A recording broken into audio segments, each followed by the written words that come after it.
Hello मित्रांनो, माझं नाव सानिया आहे आणि मी राजस्थानमधील नरसिंहपूर गावाची राहणारी आहे. मी याच गावात जन्माला आले आणि येथेच मोठी झाले.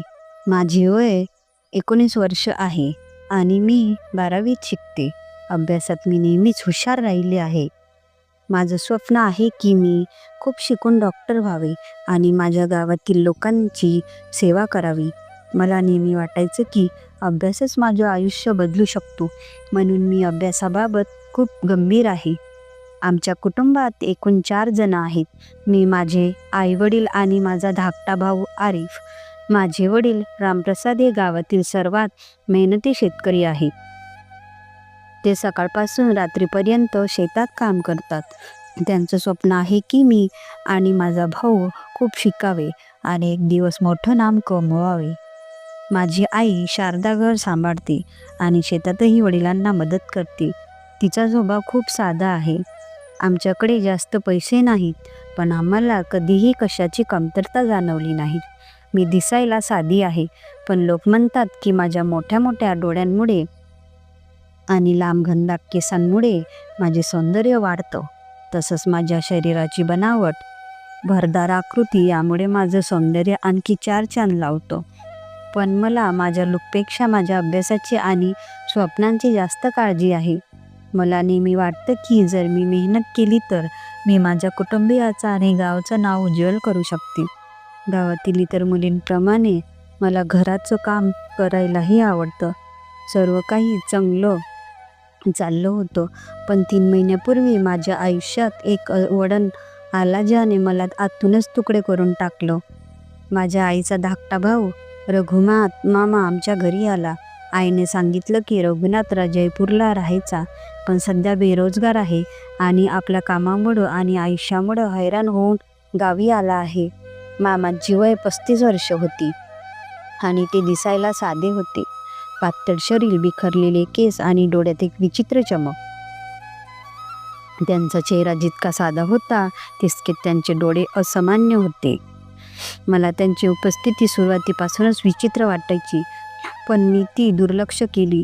सुरुवातीच्या दिवसात मामा आमच्या कुटुंबात लवकर मिसळले. त्यांनी शेतात वडिलांना मदत करायला सुरुवात केली आणि आईच्या कामातही हातभार लावायला लागले.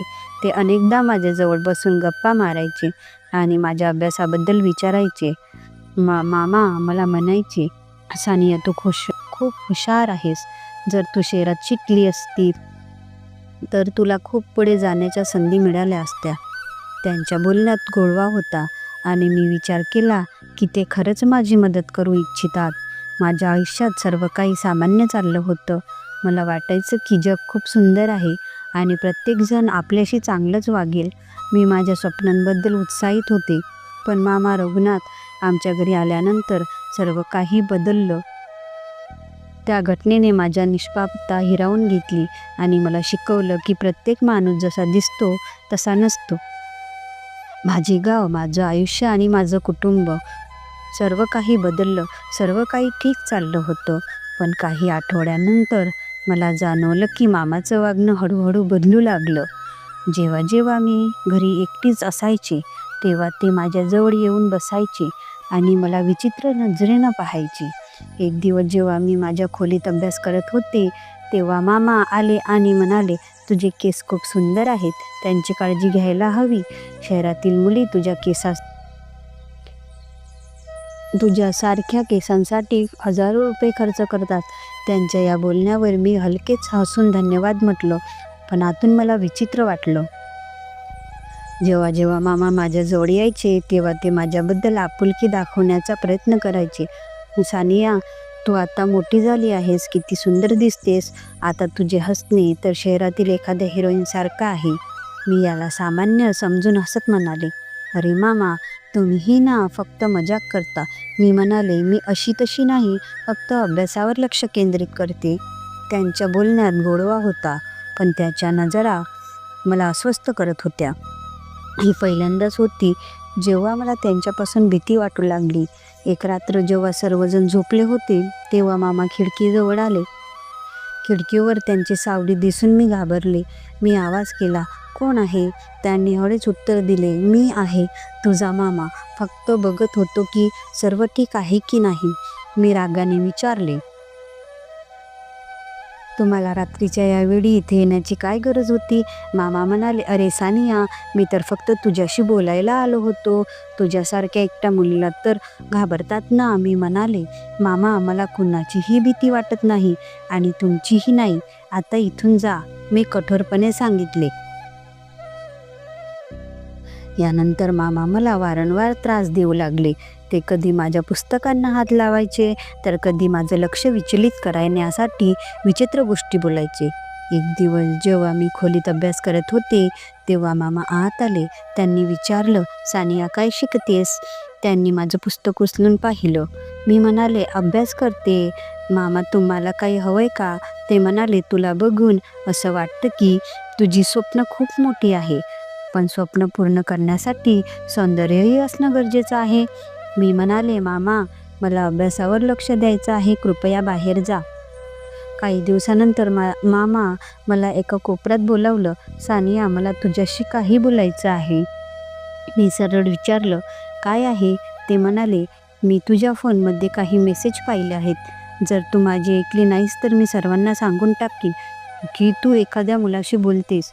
मी घाबरले आणि म्हणाले, तुम्ही माझा फोन का हाताळलात? हे माझं खाजगी काम आहे. ते म्हणाले, तुझ्या अशा गोष्टीचा परिणाम तुझ्या आईवडिलांवर होतो. विचार कर, तू माझी ऐकणार की सर्व काही उद्ध्वस्त करणार? मी म्हणाले, मामा, तुम्ही मला धमकवू शकत नाही. मी काही चुकीचं केलेलं नाही. आणि जर तुम्ही पुन्हा असं केलं तर मी आईवडिलांना सांगून टाकीन. मी रागाने म्हटलं. ते हसत म्हणाले, अरे तू काय सांगणार? तुझ्याकडे काही पुरावा नाही आणि वैसेही तुझी आई वडीलच मला जास्त मानतात. एक दिवस मामा पुन्हा माझ्याशी छेडछाड करण्याचा प्रयत्न केला. तुझ्या डोळ्यात काही खास आहे. जेव्हा तुझ्याकडे बघतो तेव्हा असं वाटतं जणू चंद्राला बघत आहे. मी म्हणाले, मामा, हे सर्व बंद करा. तुम्ही माझे सगळे मामा आहात आणि असं बोलणं लज्जास्पद आहे. ते म्हणाले, लज्जेची गोष्ट जर तू कुणाला सांगितलीस तर तुझं नाव खराब होईल. मी म्हणाले, मामा, तुम्हाला वाटतं की मी तुम्हाला घाबरेन? जर तुम्ही तुमच्या हरकती बंद केल्या नाही तर मी सर्वांना तुमची खरी अवस्था उघड करेन. मी कठोर आवाजात म्हटलं. मामा म्हणाले, बघ सानिया, माझ्याकडे तुझ्या बॉयफ्रेंड आणि तुझ्या काही फोटोही आहेत. जर तू माझी ऐकली नाहीस तर मी हे सर्व तुझ्या आई वडिलांना दाखवून टाकीन. मी खूप घाबरले आणि म्हणाले, मामा, कृपया हे फोटो आई वडिलांना दाखवू नका. तुम्ही जे म्हणाल ते, जे हवं ते मी करण्यास तयार आहे. फक्त हे फोटो दाखवू नका. त्या दिवशी मामांच्या मनातील इच्छा पूर्ण झाली आणि जे त्यांच्या मनात होतं ते त्यांनी सर्व केलं. मीही ठरवलं होतं की मी मामांना धडा शिकूनच राहीन. मी संधीची वाट पाहत होते आणि एका रात्री जेव्हा मामा पुन्हा माझ्या खोलीत घुसण्याचा प्रयत्न करत होते, तेव्हा मी आधीच सावध होते आणि माझ्या फोनची रेकॉर्डिंग चालू केली. जसे त्यांनी दरवाजा उघडला आणि माझ्या अशा चुकीच्या हरकतीने सुरू केल्या, तसेच मी जोरात धक्का दिला